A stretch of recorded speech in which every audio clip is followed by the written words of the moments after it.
여러분 학창 시절에 합창대회 나가보신 적 있으신가요? 저희 학창 시절에는 교내 합창대회가 굉장히 큰 행사였잖아요. 그래서 학교 대표로 선출이 되면 지역 대회로 나가서요, 다른 학교와 경쟁하고요. 거기서도 이기면 시 대표로 세종문화회관의 무대에 설 수 있었습니다. 저도 딱 한 번 중학교 때 우리 반이 각종 대회에 우승하면서요, 세종문화회관 무대에까지 서기 바로 직전까지 바로 직전 대회까지 간 적이 있습니다. 그때 저희 반 담임 선생님은요, 음악 선생님이셨어요. 그래서 합창 시즌이 오면 다른 학급들은 그냥 끝나고 수업 후에 한두 번 노래 연습을 하고 모두 하교했거든요. 근데 저희 담임 선생님은요, 이 대회에 엄청난 승부욕을 갖고 계셨습니다. 그래서 한 사람 한 사람 다 노래를 시키시고요, 파트를 다 정해주셨어요. 그런 다음에 넌 엘토야, 넌 메조야, 넌 소프라노야, 이렇게 정해주신 다음에요, 매일 수업이 끝난 후에 엄청난 연습을 하고 나서야 집에 보내주셨습니다. 저는 엘토였거든요. 그럼 부르면서요, 소프라노는 이 음을 어떻게 내지? 메조는 어떻게 내는 거야? 그거 엄청 궁금하잖아요. 그런데 이 담임 선생님은요, 우리 각 파트가 완벽하게 소리를 내기 전까지는 결코 하나로 모으지 않으셨어요. 각자의 자리에서 그 음을 계속 연습하게 하는 겁니다. 그리고 마침내 담임 선생님이 오늘 모여서 같이 하자라고 하신 날이 있는데요, 그때 제가 그 순간이 아직도 기억이 납니다. 노래가 끝난 순간 누가 먼저랄 것도 없이요, 와 하면서 서로를 향해서 막 박수를 쳐줬던 기억이 나요. 각각 따로 부를 때는 몰랐는데 모두가 함께 모여서 노래를 부르니 얼마나 풍성하고 아름다운 소리가 되던지요. 그제야 제가 알았습니다. 우리 각각은 우리의 소리에 집중했지만요, 원래 각각의 모든 파트들은 아름다운 한 노래를 만들기 위한, 그렇게 완성하기 위한 부분이었구나라는 사실을 말입니다. 저는 성경도 이와 좀 비슷하다는 생각을 하게 됩니다. 창세기부터 계시록까지는요, 다 다른 시대, 다 다른 저자가, 다 다른 사건의 이야기를 담고 있는데요, 그 각각의 노래가 하나로 모이면서 성경이 되면서요, 결국 너무나도 웅장하고 아름다운 이야기, 어린 양의 구원 노래를 들려주고 있기 때문입니다. 여러분, 창세기 22장에 보면요, 모리아 산에 선 이삭을 만나게 됩니다.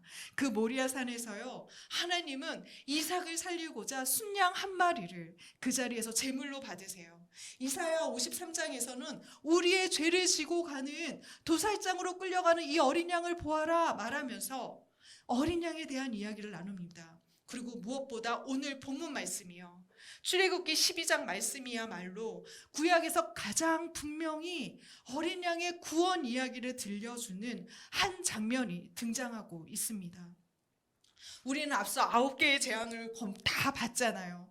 그러면서 바로 왕과 애굽, 아니 온 세상을 향해서 나 여호와가 어떤 이인지 어떤 신인지 너에게 보여주겠다 말씀하시는 하나님의 의지를 만났습니다. 그래서 인간이 자기의 욕망대로 만들어낸 모든 우상들을 무너뜨리시는 하나님을 만났습니다. 그런데도요, 바로 왕은 무너지지 않아요. 그는 여전히 자신의 체제를 자신이 지킬 수 있다고 믿는 거예요. 어차피 재앙이 일어나도 내가 돌이켜 요청하면 회복되니까 이 사이클에 익숙해져서요, 더 이상 돌이키려 하지 않는 겁니다. 그래서 한 치 앞도 볼 수 없는 9번째 재앙인 흑암 재앙은요, 환경이 아니라 전혀 앞뒤를 분간할 수 없을 만큼 영적으로 눈이 먼 바로의 상태를 보여주는 건지도 모르겠습니다. 그래서 하나님은 결국 10번째 재앙을 준비하시는데요, 이 재앙은 앞선 재앙들과 달리 11장 한 장 전체를 10번째 재앙에 대한 설명으로 채우고 있습니다. 마치 음악이 하이라이트로 가기 전에요, 잠시 정적을 만들어 놓은 것처럼 하나님도 10번째 재앙 앞에서 잠시 걸음을 멈추는 듯 보입니다. 우리 11장 8절 말씀을 다 같이 읽어볼게요. 11장 8절 말씀입니다. 시작.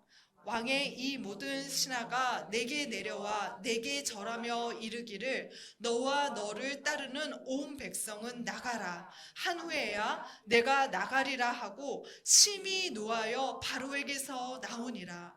열 번째 재앙은요, 애굽에 있는 모든 장자의 죽음입니다.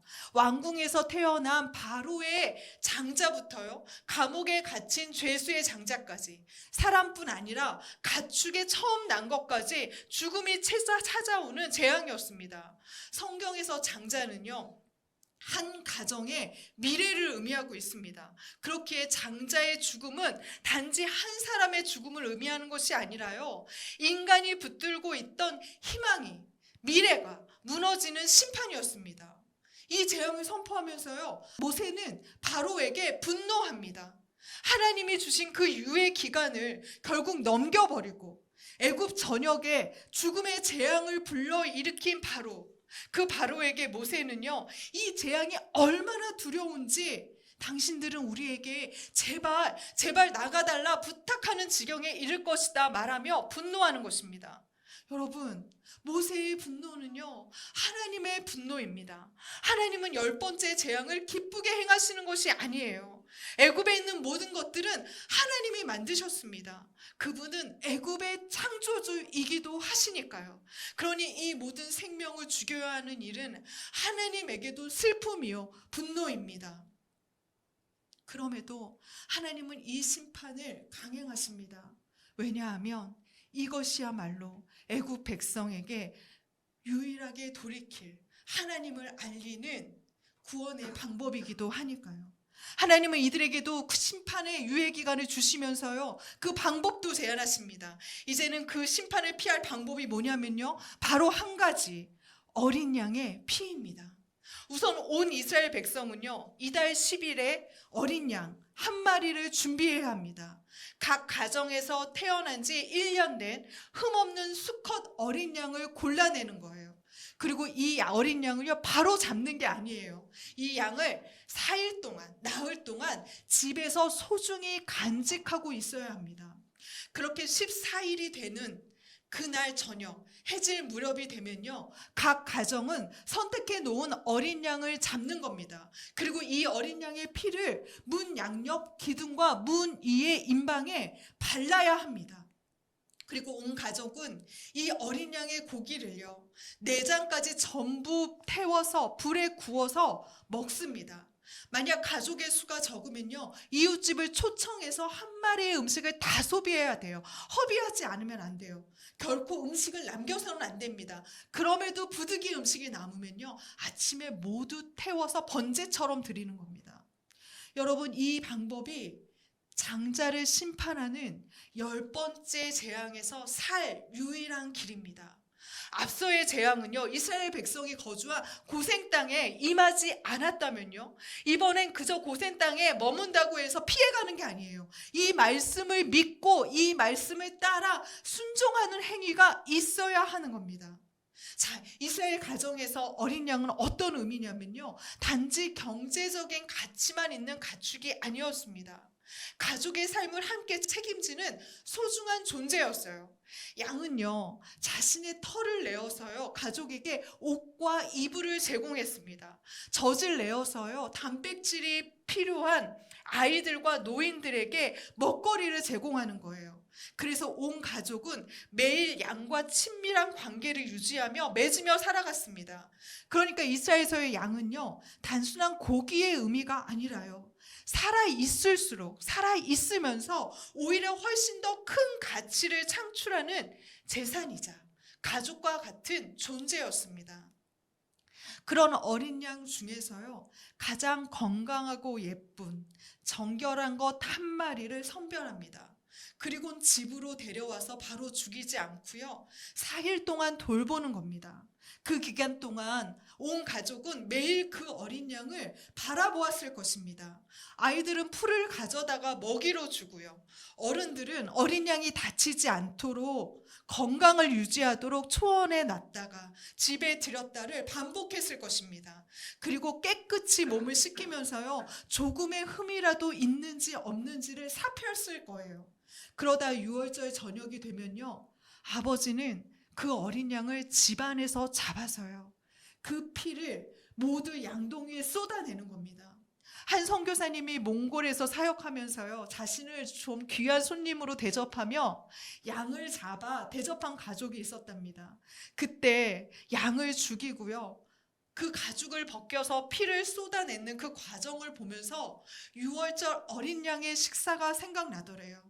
그러면서 고기를 먹는 내내 희생당한 양이 생각나서요, 함부로 이 음식을 먹지 못하고요, 남기지 않고 그저 그 고기를 먹는 모든 시간이 경건해지더랍니다.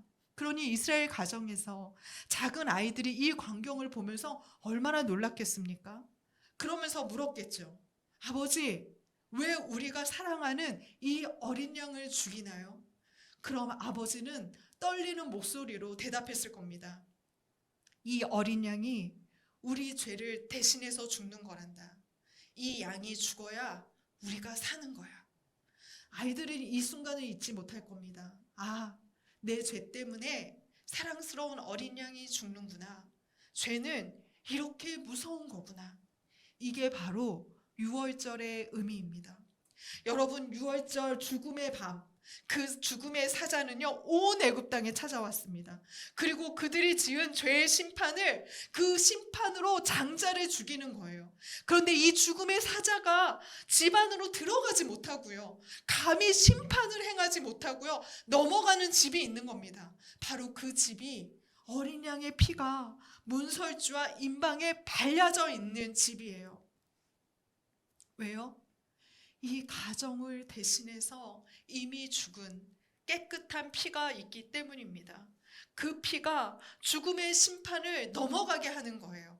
그래서 6월절은요, 넘을 율자에 건널 월자를 써서요, 죽음이 넘어갔다, 재앙이 넘어갔다는 뜻을 담고 있습니다. 히브리어는 패스아흐, 영어로는 패스오버, 건너뛰다 라는 의미가 있는가요?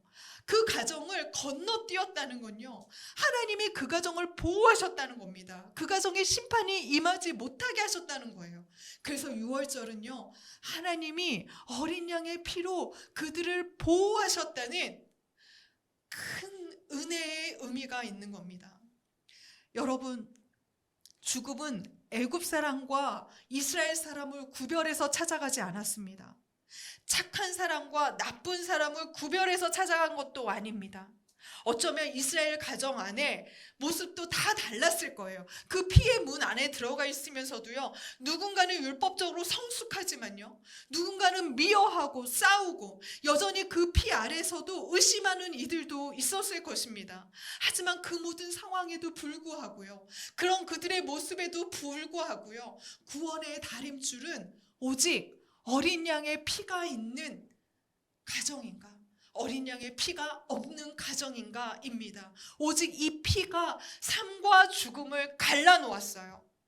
내 모습이 어떠하든, 매번 넘어지든 불평하든 죄악을 저지르든, 그가 어린 양의 피 아래에 있기로 결정하면요, 그 피를 내 몸에 지니기로 결정하면요, 그는 오직 하나님의 은혜로 죽지 않고 사는 것입니다.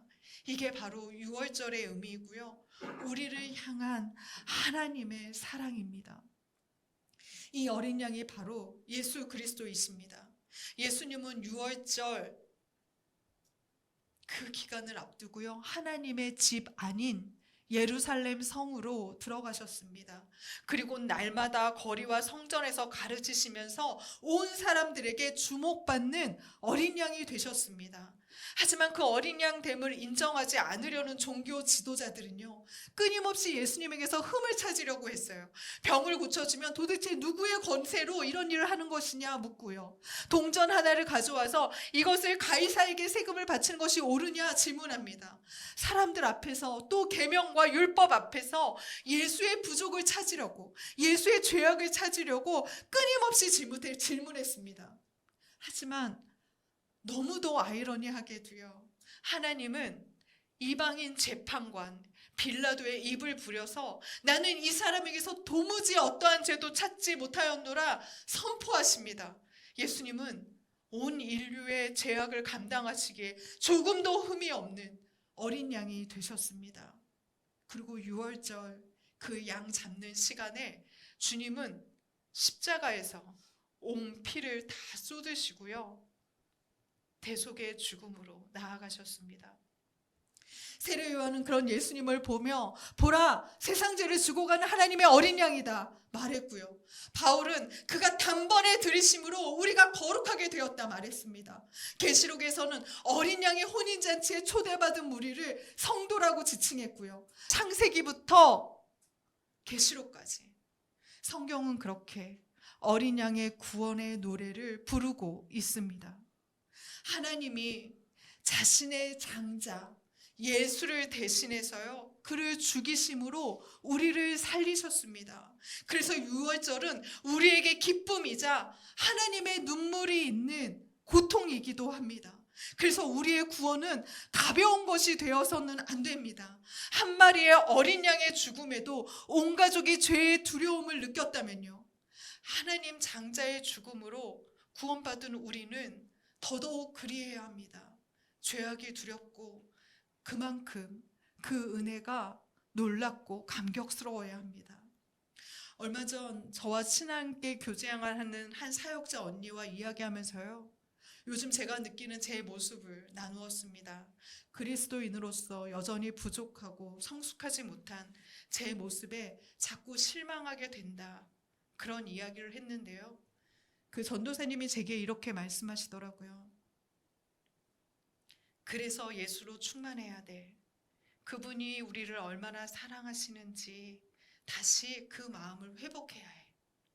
그러고 보니까 저는 저의 못난 모습에 빠져서요, 주님의 그 능력과 사랑을 잃어버리고 있더라고요. 여러분, 왜 유월절이냐고요? 오직 예수의 피로 살 수 있기 때문입니다. 여러분은 그 보혈 아래 모인 택함 받은 주의 백성입니다. 여러분의 모습에 상관없이 그저 사랑하기로 살리기로 작정하신 그분의 은혜를 우리는 기억해야 합니다. 여러분은 그분의 피로 구원받은 죽음이 넘어가는 유월절의 주인공입니다.